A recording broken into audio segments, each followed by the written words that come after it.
Chapter 2. Shipwrecked. Giant birds with long tails circled over a sunlit valley that stretched all the way down to the sapphire blue sea.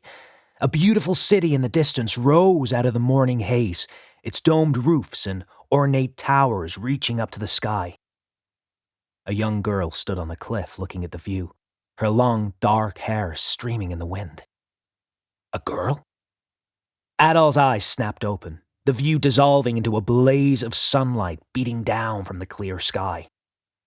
Was that a dream? And if so, why did it feel so realistic? Where in the world was he? He tried to move, but his body wasn't quite working the way he expected. It took him some time to figure out that he was lying in the surf, sand chafing his skin, cool waves splashing rhythmically over his feet. Smells of kelp and sea rot mixed with the bittersweet aromas of wildflowers carried on the breeze. For the life of him, he didn't remember arriving at a beach. What in the world happened?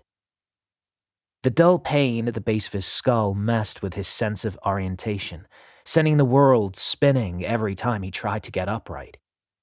He waited for the dizziness to recede, then clambered up and surveyed his surroundings. The beach was small and secluded, flanked by a strip of rocks on one side and a grassy hill on the other. A mountain range rose in the distance, tall peaks reigning over the peaceful landscape. To his left, the shore curved into a deep bay with a small islet in its center. Wait, wasn't this the scenery he'd spotted last night from the Lombardia? Memories snapped back into his head with nauseating force. The fight with the giant tentacles, the shipwreck, falling overboard after Dogi and grabbing a piece of floating debris to hold on to. Dogi! He staggered into the surf, peering out at sea. No sign of the ship or any wreckage that could give any clues about the Lombardia's whereabouts. With everything that happened, it was a miracle he'd survived. But if he had, then surely others must have survived too. He darted around frantically, but could see no sign of people or even anything man-made, besides a tangle of old fish nets and rotten wood boards stuck in the rocks at the side of the beach. After a while, he waded ashore, trying to settle his thoughts. Survivors from the Lombardia could have washed up anywhere along this coastline. Dogi, at least, had to be out there somewhere. He was a good swimmer, and he always tended to land on his feet. Adol just needed to find him and all the others. For now, he decided not to think about what the captain had told him, how no one had ever returned after landing on Siren. That was something to worry about later. He stumbled toward the pile of driftage at the edge of the beach, old and rotten, definitely not from the Lombardia. A rusty metal rod wedged between the rocks caught his eye. A sword? Adol leaned over and pulled it out. An old broadsword, or what was left of one. Part of the blade had broken off, reducing its length to that of a one-handed blade and completely messing up the balance. Its edge was eaten away by rust. No Isios blade, probably lost forever at the bottom of the sea, but still better than nothing. He forced all thoughts of the legendary blade out of his head as he tucked the rusty sword into his belt next to his sheathed dagger and made his way up the shore. The sand at the back of the beach ran into a wide strip of grass and toward a passage between two large boulders, blocked by a fallen tree. A stream flowed down a gully on his right and into the bay. Fresh water. Adol followed it uphill until he found a flat shore with easy access. He waded in and scooped a few handfuls, gulping greedily. The water was clean and cool. It felt like the best drink he'd ever had. He had to look on the bright side. Just last night, he had been longing to explore the mysterious Isle of Siren, and now he was doing just that. Strange how one's wishes sometimes came true, in the most twisted of ways. Lexia von Roswell was a proper lady, thank you very much. And a proper lady had to maintain her bearings in every situation, even when shipwrecked on a deserted island. After washing up on the beach, she'd spent what felt like hours rushing around in a vain search for other survivors. Now, she felt absolutely exhausted. Her salt-encrusted clothes creaked with sand, chafing in the most uncomfortable places. She needed to wash it all off if she wanted to restore her ability to think straight. Last night on the Lombardia, Franz had infuriated her so much by showing up out of the blue. Being her butler didn't give him any right to follow her everywhere. She probably shouldn't have said all these things to him before storming out of the saloon, but she fully expected to straighten them out in the morning, as well as to give him a proper scolding for disobedience.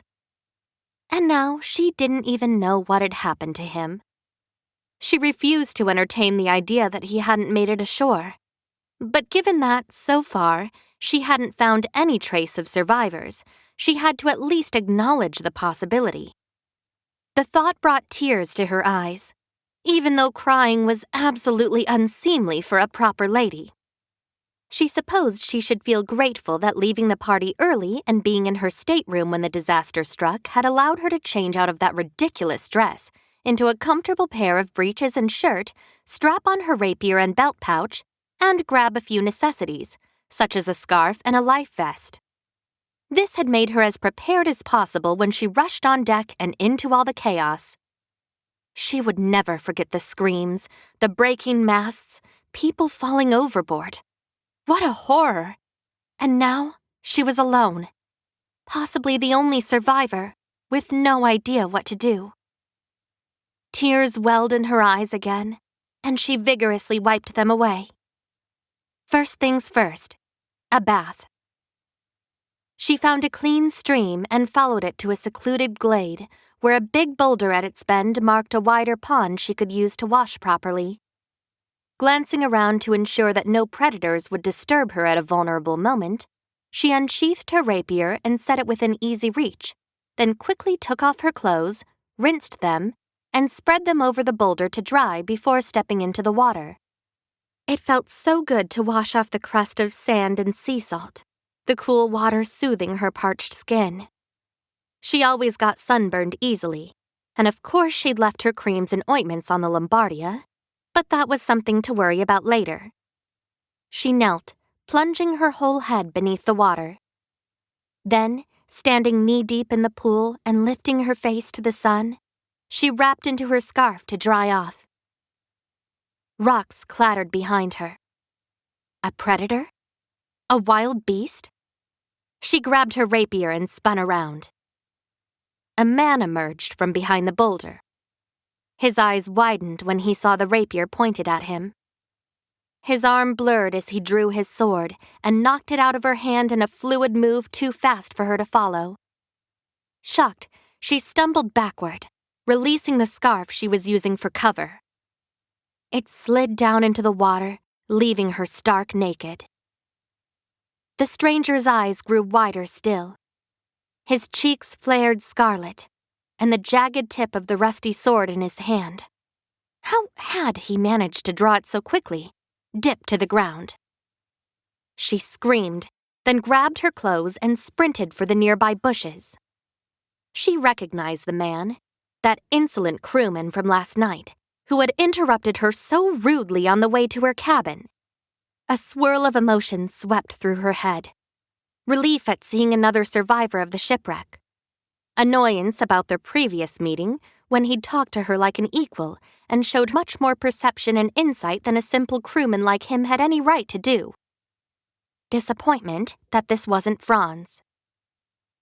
Deep in the leafy thicket, she hastily pulled on her damp clothing, unsure of what to do. Should she keep running? Probably a sensible course of action, considering she didn't know this man at all. But then again, a villain trying to take advantage of her probably wouldn't look so terrified or blush so deeply after catching her at an inappropriate moment. At present, the two of them seemed to be the only survivors from the Lombardia. It seemed like a better idea to stay together. She supposed, worries aside, she should be thankful that it wasn't Franz who had discovered her. She would never live down the shame of being seen naked by her own butler. Still, Facing that arrogant man was hardly any better. Last night he had acted so boldly around her, as if he considered himself to be superior. And now, why did men have to be so disgusting, tactless, domineering, ogling every woman they come across? A lady was entitled to privacy when taking a bath. She clung to her anger as she finished dressing. Without the anger, she'd probably burst into tears. With a witness this time, which would be completely unforgivable. Anger helped her to hold it together as she finally allowed herself to face the full extent of her predicament. Shipwrecked and stuck alone with an arrogant stranger, on a deserted island notorious for being cursed. When she finally emerged from the bushes, the man was standing a few feet away, his back decisively turned. She carefully checked her clothes and hair before approaching him. "I suppose I have kept you waiting long enough," she said. "You may turn around now." He kept his eyes down as he obeyed. His cheeks were still red. Good. At least he'd learned a lesson. In fact, he looked so embarrassed she almost felt sorry for him, even though she was still reeling from the memory of the incident. Last night in the dark hallway, she hadn't had a chance to see him clearly. Now that she did, the first detail that caught her eye was his distinct hair color. Flaming red, gleaming in the sun like fire. She'd never seen anyone with hair this red before. He looked younger than she'd originally thought. 3 or 4 years older than herself at most. She was good at telling people's age by small signs, like their skin, which always accumulated wrinkles and blemishes over time. This stranger's skin was surprisingly smooth, but his hands, calloused from manual work, betrayed experience. Tall and well-muscled, but not overly so, he held himself with the grace that brought to mind the renowned fencing teacher her father had once invited to Roswell Manor all the way from Rom. She'd already witnessed the ease with which this stranger had disarmed her, a nearly impossible move when wielding a heavy broadsword one-handed against a rapier. How had a swordsman of his skill ended up as a simple crewman on the Lombardia? "We should introduce ourselves," she said.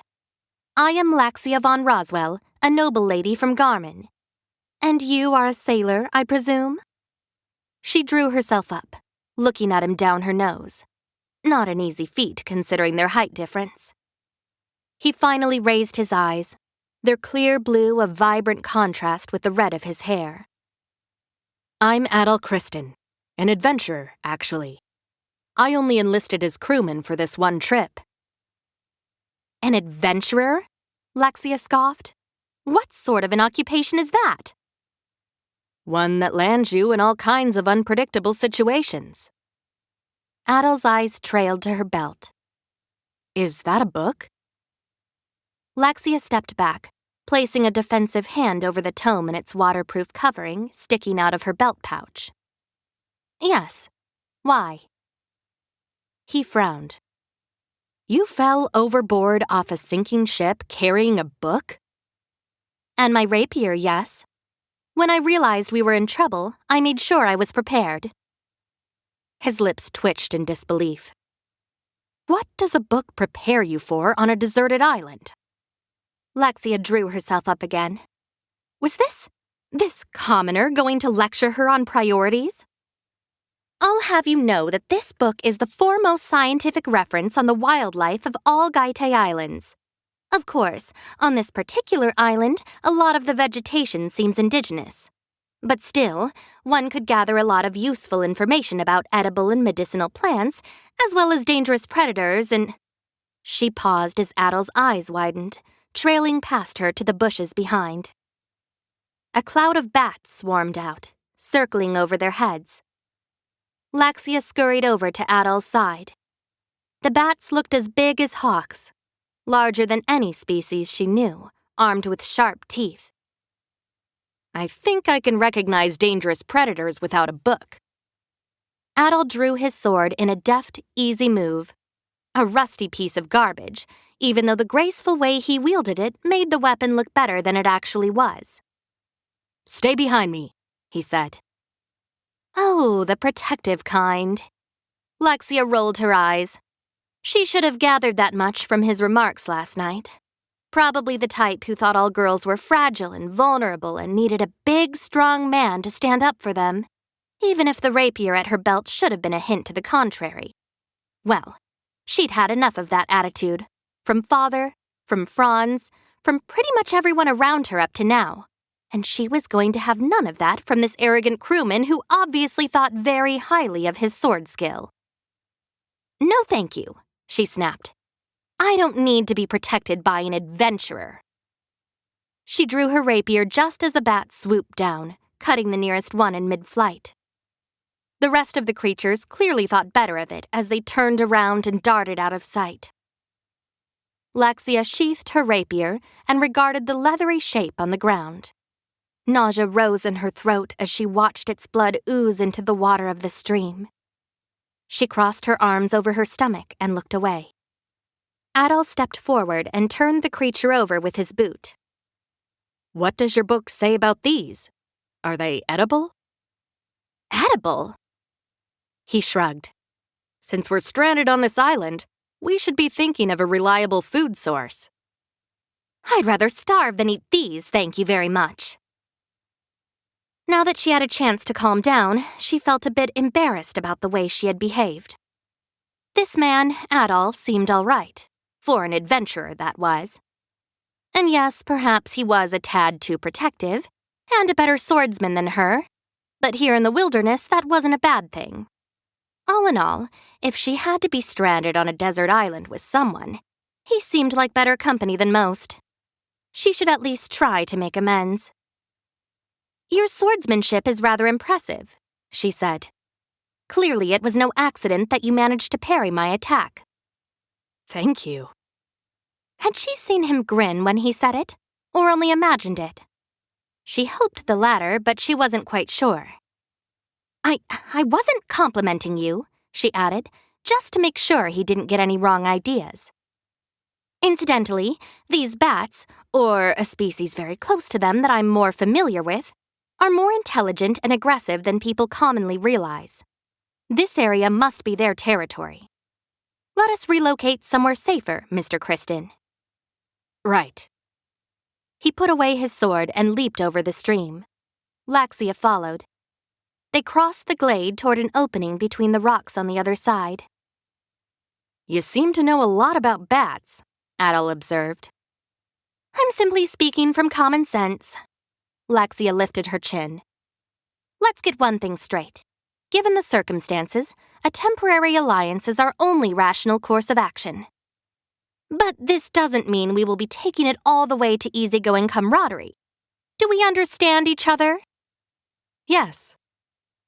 Once again, she thought she caught a smile sliding over his lips, but his face was straight again when she looked closer. Honestly, who did he think he was to act this way around a high-born lady? "Good.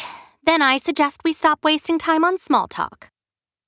Well, that probably wasn't the friendliest thing to say to the man who might turn out to be her only companion for a while. But she didn't feel settled enough to let go of her anger at him just yet. Besides, what would a commoner like him expect from a lady of Lexia's station? He should be grateful she was talking to him at all. Yes, that seemed about right. Lexia raised her head high as she brushed past Adol and walked ahead.